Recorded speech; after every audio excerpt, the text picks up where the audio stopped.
March 24, 2026, ito po ang sitwasyon dito sa Manila City Hall.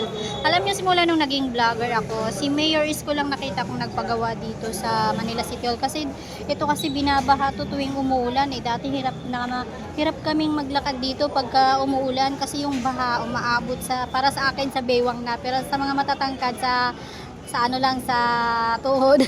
Pero sa akin grabe. So ayan oh, ginagawa po yan dito. So update ko kayo ulit pag natapos siya. Hi, update ko lang kayo dito. Nung kailan lang natin to blinag, no, na kung saan ito po ay binungkal, inayos para hindi na maapektado sa baha. So ito na, last week lang tayo nag-update dito or wala pang isang linggo. Grabe ang bilis. The best oh. Tingnan nyo guys, sobrang bilis kilos talaga ang ating mahal na Mayor Isko Moreno.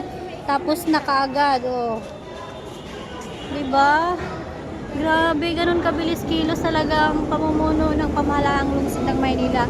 The best, Mayor Isko Moreno.